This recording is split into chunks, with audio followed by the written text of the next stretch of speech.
కానీ ఈ రోజున నాకు ఈ స్థానంలో కూర్చోబెట్టారు. ఈ స్థానానికి మీరు వేసిన ప్రతి ఒక్క ఓటర్కి, ప్రతి ఒక్కరికి కూడా మీ ఓటుకి సరైన వ్యక్తులకు వేసాం, సరైన కూటమికి వేసామని మీరు గర్వపడేలాగా ఉంటుంది మేము చేసే పాలన. ఒక్కరు ఇప్పుడు ఆ బిడ్డ, నీ పేరేనా? నీ పేరు నేట్రా పైకి రా, పైకి రా, పైకి తీసుకు. ఏం పేరు నీ పేరు? ఏం పేరు నీ పేరు? నేను చాలాసార్లు నా గొల్లపురంకి వచ్చినప్పుడు కూడా చిన్నపిల్లలు దొరుకుతారు. ఏంటో మంది అంటే మోడీ గారి గురించి చెప్పినప్పుడు ఛత్రికి ఏం అర్థమైంది తెలియదు కానీ చప్పడు కొట్టాడు ఛత్రి.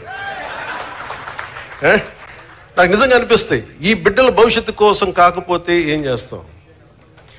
ఇప్పుడు నేను రక్షిత మంచినీరు వీళ్ళకి ఇవ్వగలిగేది ఏముంది? కనీసం తాగడానికి మంచి నీళ్ళు ఇవ్వగలగాలి, మంచి చదువు చెప్పించగలగాలి. వీళ్ళకి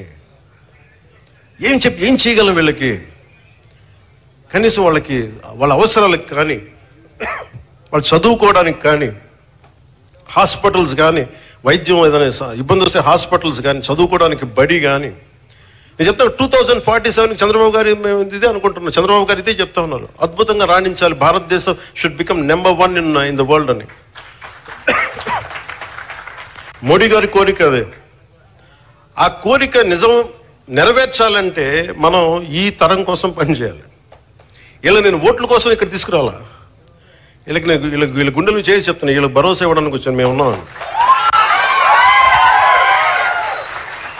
ఆ బిడ్డల కోసం నేను ఎంత తపన పడుతున్నా నాకు తెలియదు, కానీ అందరూ నా బిడ్డలే అనిపిస్తారు నాకు. ఈ బిడ్డల కోసం నాకు అనిపిస్తుంది, ఈ బిడ్డల కోసం.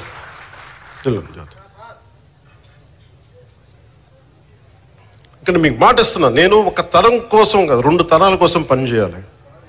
వాటి కోసం పనిచేస్తాను తెలుసుకుంటూ, మీకు తెలియజేసుకుంటూ, మీ అందరికీ మరోమారు అధికార యంత్రాంగానికి, ఆర్డీఓలందరికీ, వేదిక పైన ఉన్న అధికారులందరికీ, ఇక్కడున్న భారతీయ జనతా పార్టీ నాయకులందరికీ, తెలుగుదేశం నాయకులందరికీ, ఇవన్నీ నేను ఇలా తీసుకున్నాము. అంటే ఇక్కడ ఇదండి, ఇది జనవాణి కార్యక్రమం కాదు. మీరు మన నాయకులకి ఇచ్చి నాకు ఇస్తారు, ఇండివిజువల్ తీసుకున్నాను, ప్రత్యేకంగా తీసుకున్నాను.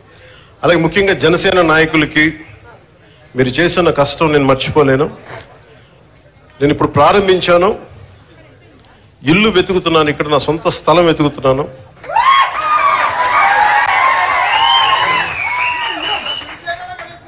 సొంత ఇల్లు కట్టడానికి నిర్ణయించుకున్నాను, ఇక్కడ కట్టబోతున్నాను.